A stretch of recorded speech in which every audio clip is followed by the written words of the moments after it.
Continuing the tafsir of Surah Yusuf, we are on verse 38. So what happened is Prophet Yusuf now is in jail. He's in prison. And obviously prison is a very difficult place to be. And when he arrives, he meets these two prisoners who come and ask about their dreams. And he responds telling them, I'm going to take care of you. Don't worry. I got you. I will give you the interpretation of this dream before your next meal arrives. So this means that he's putting them at ease. He's putting their hearts at ease, and they came to him for a reason because of his good character. Now he begins to explain what Islam is. So first he talks about the fact that he rejects the faith of anyone who disbelieves in Allah and disbelieves in the next life. This is the core foundation, right? He says, "Inni taraktu millata qawmin la yu'minuna billahi wa hum bil akhirati hum kafirun." Says, I have left the path of those people who do not believe in Allah, do not believe in one God, and they don't even believe in like the afterlife, that there's going to be accountability in the next life.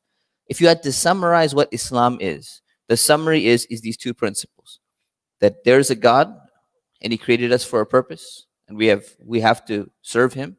And number two, that we're going to be accountable in the next life. If you had to summarize Islam in two teachings, these are the two teachings. And he summarizes it right there. And Allah's telling us this in the Quran.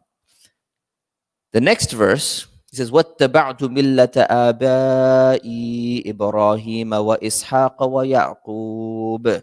And I follow the faith of my forefathers, meaning my ancestors, Ibrahim, Ishaq, and Yaqub. Abraham, Isaac, and Jacob. Now he mentions these three for a specific reason. Most likely, he mentioned it because he's in Egypt. And not only is he from a different region, but the people of Egypt have heard these names before. It's not like they've never heard the names before. So even though these are people who are worshiping other gods, these are people who are probably worshiping the sun or something like that, he's mentioning them because they've at least heard of who these people are. He's not just mentioning his own family lineage. He's saying, you've heard of these people. This is not an unknown message. And this is really important because sometimes people, they have this idea that people who've never heard of Islam in their life, if they trace it back, people go, well, I never grew up religious. I didn't know anything about religion. At least people have vaguely heard of Jesus or Abraham or Adam or somebody. They've heard of something. Even people in like remote parts of the world, maybe very remote, they may be excused. But other than that, most people have heard some names of some messengers throughout time, somewhere along the line, even if the teachings have been kind of corrupted, they've been mixed up, they've been messed up, there's still some connection. So that's probably why he's mentioning it. And then he says, مَا كَانَ لَنَا أَن نُشْرِكَ بِاللَّهِ مِن شَيْءٍ. Says, it is not correct, it is not right for us to associate partners with Allah at all, in any way, shape, or form. He's saying it's not right that we should take another God, another deity, besides Allah, besides the actual creator. ذَلِكَ مِن فَضْلِ اللَّهِ عَلَيْنَا وَعَلَى النَّاسِ وَلَكِنَّ أَكْثَرَ النَّاسِ لَا يَشْكُرُونَ. Says, that is from the bounty of Allah. That's from the blessings of Allah and on people, but most people, they are not thankful. Most people are ungrateful, and they're not thankful for everything that they've been given. So see the connection that he's making here. He's saying we should not worship any other gods. Why should we not worship any other gods? We should not at all, in any way, shape, or form. Why? He says, because look at everything that Allah has given us. Look at everything that God has given us. And most people, they're not thankful for all of that. So how could you be more ungrateful than somebody gives you something and then you go and you thank somebody else for it? I mean, can you imagine? This is the logic of Islam. This is the essential logic of Taheed, of belief that there's one God, monotheism. The logic is Allah is the one who's given you all of this. Right? Somebody gives you a gift, really nice gift. They've given you a whole box of gifts. And then you go to someone else and says, you're so awesome. Thank you so much for everything you've given me. And they didn't give you anything. They didn't even give you any gifts. The person who gave you the gifts, who is so nice to you, so generous to you, what do? You ignore that person and you go and thank somebody else for giving you nothing. That's idolatry in a nutshell. Idols didn't do anything for you. People who believe in idols, people who worship idols, generally in almost all the religions where they worship idols, they believe that there's one creator. And they believe that that creator is the all powerful, the one who really is the source of everything. But what do they end up doing? They end up going and worshiping the other idols. It doesn't make sense. This is what Islam is saying. This doesn't make sense. The idols have not done anything for you. So there's a logic behind why they do that. They think it's like a shortcut to like get through to God or something like that. But this is very problematic. So Islam calls upon people to stop that kind of behavior, and it tells them, use your mind, use your logic, use your rationality that Allah has given you, that human beings have, to figure out that this doesn't make sense. And yet people are very ungrateful. So this is the thing. The idea of being ungrateful, it's not just an intellectual thing. You can overcome it intellectually, but why? When you're grateful to someone, there's an emotional aspect mixed with your intellectual aspect.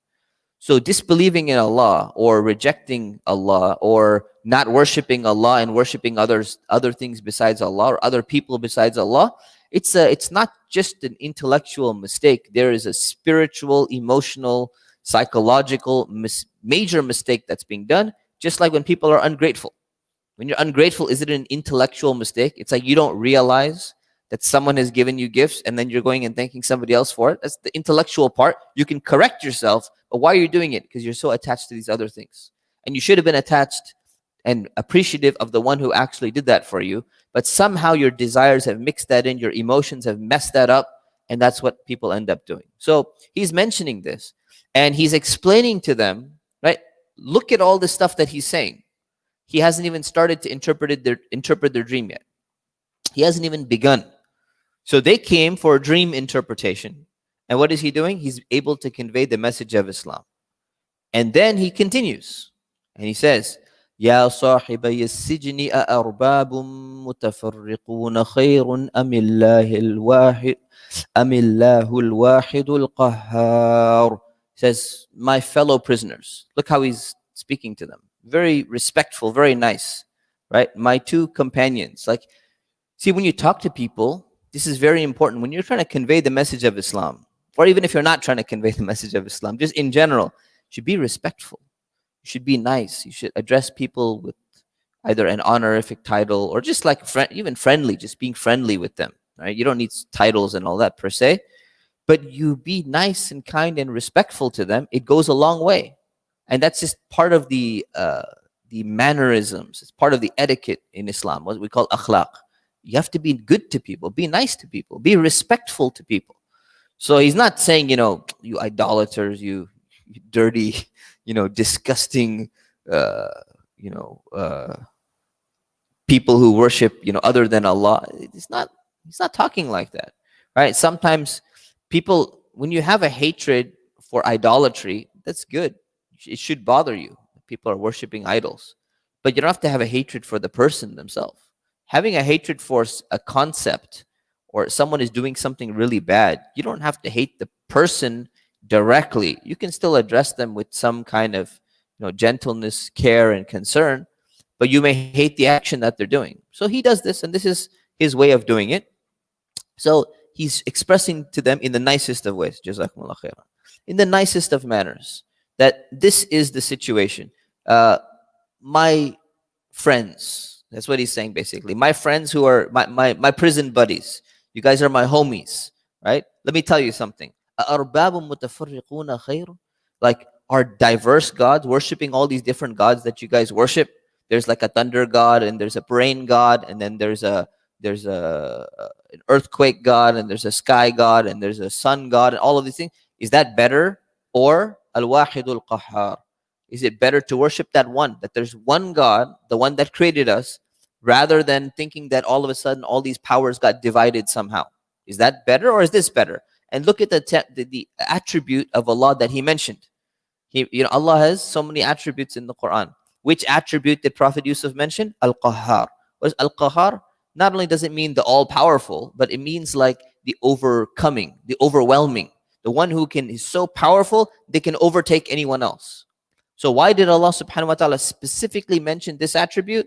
This attribute is directly relevant to what is being mentioned here. If there were all these partners that Allah supposedly has, right?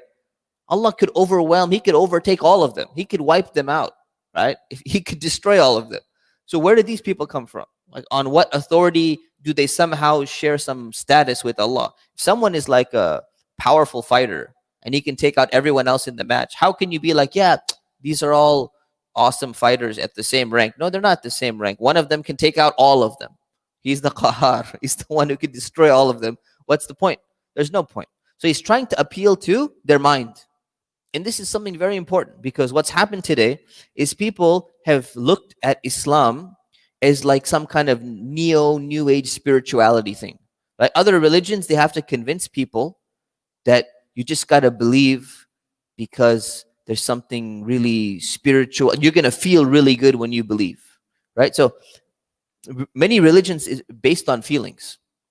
And skeptical people come along and they're like, yeah, you guys are all into the whole touchy-feely spirituality thing. This doesn't make sense. This doesn't make sense. But the response is, you either feel good, or you need a sense of community, or, these are just mysterious things that you cannot figure out, you cannot understand.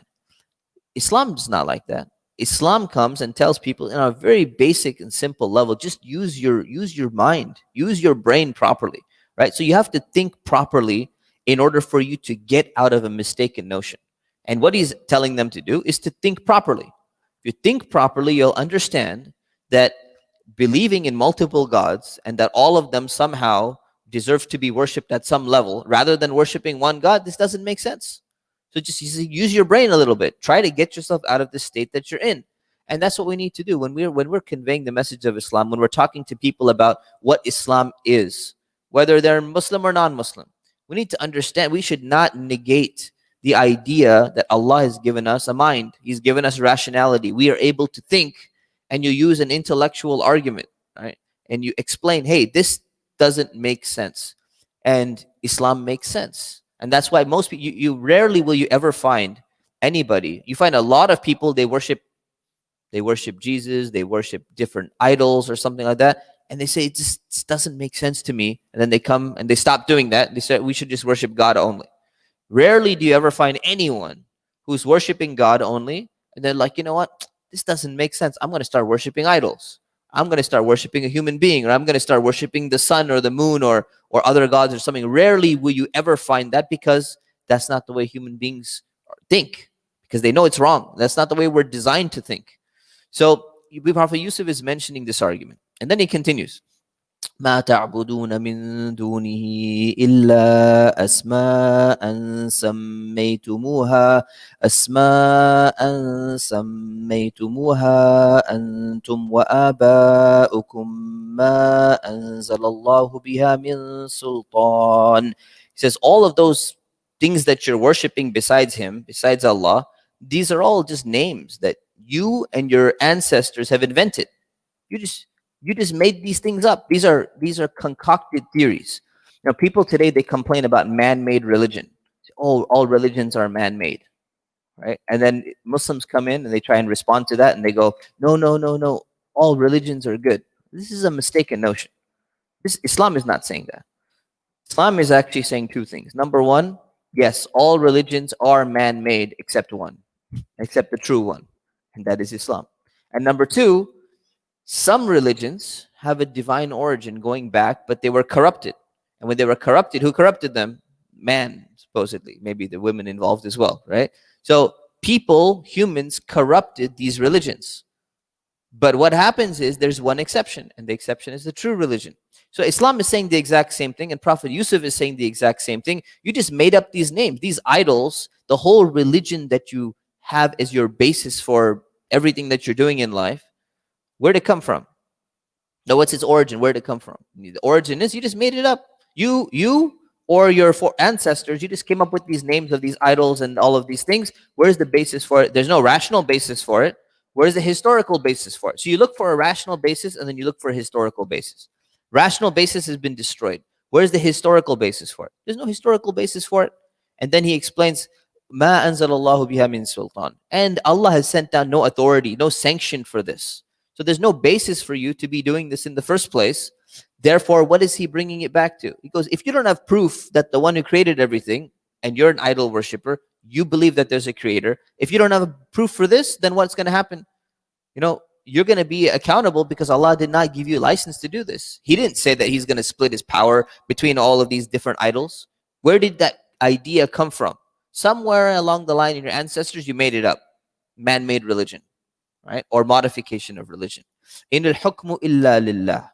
This authority belongs to Allah alone, right? So in this context, some people quote this verse to like say that we need to implement Sharia, in different parts of the world or something. There's an aspect to that, but this is not what this verse is saying. In al-hukmu illa lillah, in this context, means authority belongs to God alone, which means that only Allah can give authority. If Allah wanted to put some power in some idol, right? Say like this idol, this statue or something, I'm going to transfer it special powers. It can handle certain things, right? Even if he did, it would have to be from Allah, and he would have to tell you, oh, you can do something to this idol. It still wouldn't make sense to worship it though. Allah has given power to the angels, right? There's some power that angels have, and Allah has a wisdom behind why he created angels to do certain things when he could have done them directly himself. It's a long explanation why. But does that mean you worship the idols because he's given some power to them? No. You don't worship idols. And when Allah gives power to someone, does he share his power? Does his power transfer from him over to the other person? No. His power is unlimited. Sometimes you read these comic books or these Marvel and DC, comic characters in movies and comic books and all that. What happens in those stories? They're like, oh, one superhero needs to transfer part of their power to somebody else. And then we have this idea of there's a transfer of power that's happened. This is not the case with Allah. Allah's power is unlimited. If he was to give power in any way, in any capacity to an angel or something else, it doesn't remove any of the power that he ever had. Right? It doesn't diminish him in power anyway. So it would make no sense at all to be worshiping something, even if they had been given some powers, hypothetically. And he goes, but in al-hukmu illa lillah, there's no sultan for this. There is no basis for this because Allah has not approved it, and there's no basis for thinking this. Amara amara alla ta'budu illa iyyah. He says, actually, he has ordered you to worship no one but him. Meaning Allah has actually said you should only worship him, not worship anyone else.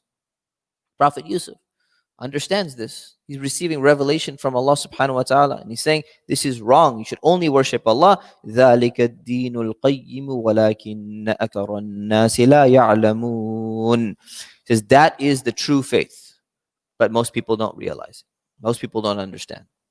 So this is a conclusion. He's saying this is the correct religion. This is the way that people need to think and people need to understand. Even though most people won't get it. There's a lot of people, they won't get it. Whose fault is it that they don't get it? Just because it's most. If most people fail an exam, what happens? Right? Either the exam was too hard or the students sucked too bad. And today we live in a culture where it's a blame-free culture. Don't judge people. Don't put responsibility on the people. Automatically the assumption is, hey, if a lot of people fail an exam, the problem absolutely must be the teacher and the problem must be the exam. That's not the case. That could be the case maybe in some school or something like that, but that's not the case in reality. Did you look at the people? Did they study? Did they put effort into it? If they didn't put effort into it, why are you going to sit there and blame the teacher and blame the exam when the people are to blame? So when people sometimes they look at that and they say, أَكْثَرَ النَّاسِ لَا يَعْلَمُونَ. If most people don't know, then why did Allah make the test so difficult? He didn't make the test difficult. It's concept of monotheism, believing in one Allah, is actually very simple. People, they're lazy. They don't want to do it. They don't want to think properly. They don't want to use their minds. They don't want to have clean hearts. So it's wrong to put blame back on Allah subhanahu wa ta'ala just because several people are being misguided. And then finally he comes and he says, Ya صاحبي السجن أما أحدكما فيسقي ربه خمرا. Is my fellow prisoners. One of you is going to serve his master with wine. So now he's interpreting the dream. He goes, here's the summary of the dream. One of you, you're going to be the wine bearer for your master, meaning in this case, it's the king, okay, the king of Egypt. وَأَمَّا الْآخَرُ فَيُصْلَبُ فَتَأْكُلُ الطَّيْرُ مِنْ رَأْسِهِ. And he says, the other one, second guy, you're going to be crucified, and birds are going to come and peck at your head. Right? So one of them was, he saw the thing about squeezing grapes. You're going to go back and you're going to be, you're going to get, there's a background story. We know this from the Bible and from Jewish sources, that these two people were working for the king. One of them was the cupbearer of the king that gives him the special wine that he has. And the second one is the baker who used to make bread in the palace. And both of them did something wrong, and they ended up in prison, and now they're going to be put on trial. So he's interpreting the dream for them and telling them what is going to happen in the future. Because one of you is going to get your job back. You're going to be the cupbearer. You're going to be serving the master wine, which is the king of Egypt. And that's like a special position. It doesn't mean that wine is okay. That's not what the Quran is saying. But it's a special position. You're going to get your job back. And the other one, you're going to be declared guilty. So you're going to be crucified, and the birds will come and they'll peck at your head. Crucifixion is not only like, you see a cross, and they say like a cross for Jesus being crucified. That's not even, some people even challenge whether that's how Jesus was supposedly, crucified. And long story about that. Crucifixion sometimes is not always on a cross, it's on a stake. It means you put someone, you elevate someone, you tie them up, and then you leave them hanging to die. So that's what's going to happen to this guy. He's going to be put up on some kind of pole or something, and he'll be killed to die slowly, and birds are going to come and they're going to be pecking at his head. So this is the way he's going to die. So basically one of you is going to be innocent, you're going to get your job back. One of you, you're going to be declared guilty, and you're going to die. And that's what they're being told, right? So he answered their dream. And then what does he say at the end? He says, where is it? قُضِيَ الْأَمْرُ الَّذِي فِيهِ تَسْتَفْتِيَانِ. Says, that is the end of the matter on which you ask my opinion. He says, look, I answered your question. This is what's going to happen. So Allah subhanahu wa ta'ala has given Prophet Yusuf the ability to interpret dreams and ability to interpret them correctly. Next session, we'll talk about what status dreams actually have in Islam. Because people, they email me all the time. I had this dream, and this is what happened, and can you interpret it for me? Should I not marry this guy because I had this dream? Should I run away from home because I had this dream? So if you have a dream, and let's say you're about to get on an airplane, and you have a dream that the airplane is crashing, would you get on that plane? Like you wake up in the morning, you're supposed to catch a flight. You have a flight in the morning, and you have a dream that the plane that you got on crashed. Islamically, should you get on that plane or should you get off that plane? Islamically, you should still get on the plane. The dream is not supposed to significantly impact the decisions that you make. It's going to be difficult for you. Maybe you want to cancel your flight. But in this story, Prophet Yusuf is interpreting dreams, and he's interpreting dreams at a level of a prophet where his interpretation cannot be incorrect. And the people of Egypt, they give a lot of credit and a lot of value to dream and dream interpretation.